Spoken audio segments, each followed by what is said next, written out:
இயேசுவில் பிரியமுள்ள சகோதர சகோதரிகளே, இன்று தவக்காலத்தின் 9வது நாள்.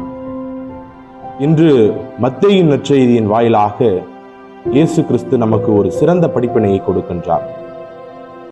திருவள்ளுவர் சொல்லுவார், தீயினால் சுட்ட புண் உள்ளாரும் ஆறாதே நாவினால் சுட்டவடு என்று.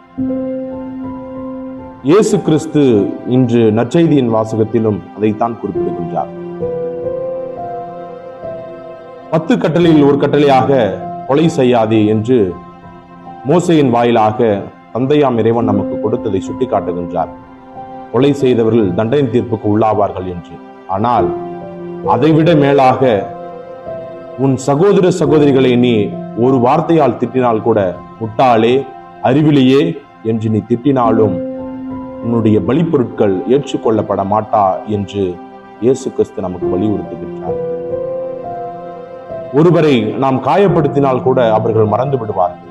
ஆனால் ஒருவரை சொல்லால் நாம் எப்பொழுது அவர்களை தாக்குகின்றோமோ அது அவர்களின் உள்ளத்தில் வெகுவாக பாதிக்கின்றது என்பதைத்தான் குறிப்பிடுகின்றார்.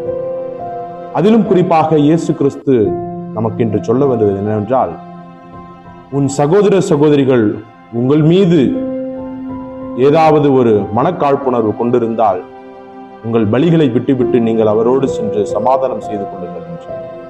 இதில் நாம் உற்று பார்க்க வேண்டியது என்னவென்றால், நீங்கள் உங்கள் சகோதர சகோதரியிடம் இருந்து மன்னிப்பு பெற வேண்டும் என்று நீங்கள் உங்கள் பலிப்பொருட்களை வைக்க வேண்டும் என்று கூறவில்லை. மாறாக அவர்கள் உங்கள் மீது ஏதாவது ஒரு மனத்தாங்கல் கொண்டிருந்தால் அதை சரி செய்து கொள்ளுங்கள் என்றார். எனவேதான் இந்த தவக்காலமானது ஒருவரை ஒருவர் புரிந்து கொள்வதற்காகவும் ஒருவரை ஒருவர் அன்பு செய்வதற்காகவும் இயேசு கிறிஸ்து நமக்கு கொடுத்தது. அன்பு செய்தல் என்பது தலையாகிய கட்டளையாக இயேசு நமக்கு கொடுக்கின்றார். மோசேயின் வாயிலாக தந்தையாம் இறைவன் கொடுத்த 10 கட்டளைகளையும் அவர் சுருக்கி 2 கட்டளைகளாக நமக்கு கொடுக்கின்றார். அதில் அன்பே தலை சிறந்தது என்பதையும் குறிப்பிடுகின்றார். நாம் எப்பொழுது ஒருவரை ஒருவர் அன்பு செய்கின்றோமோ அப்பொழுது எந்த ஒரு கட்டளையிலும் மீறப்பட மாட்டோம் என்பதை இயேசு கிறிஸ்து நமக்கு உறுதியாக சொல்லுகின்றார். கொரிந்தியருக்கு எழுதிய திருமுகத்திலே பவுல் அடிகளார் அன்பை பற்றி சொல்லுவார். நான் வானத்துதர் மொழிகளிலும் மானிடர் மொழியில் பேசினாலும் அன்பு எனக்கு இல்லையில் ஒழுக்கும் வெண்கலமும் ஓசையிடும் தாளமும் போலாவேன். இறைவாக்கு உரைக்கும் ஆற்றல் என்னிடம் இருப்பினும் அன்பு எனக்கு இல்லையில் நான் ஒன்றுமில்லை என்று அன்பை பற்றி பலவாறு அடுக்கிக் கொண்டே செல்வார். அதில் இறுதியாக சொல்லுவார், அன்பு எதிர்நோக்கு, இதிலே அன்புதான் தலை சிறந்தது என்பதை குறிப்பிடுகின்றார். எப்பொழுது நாம் ஒருவரை ஒருவர் அன்பு செய்கின்றோமோ அப்பொழுது நம்மிடையே மனக்காழ்ப்புணர்வு இருக்காது.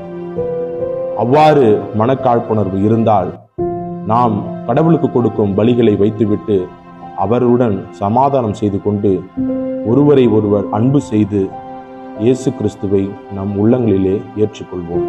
இந்த தவக்காலத்தை தகுந்த முறையிலே நாம் பயன்படுத்திக் கொள்வோம். ஆமேன்.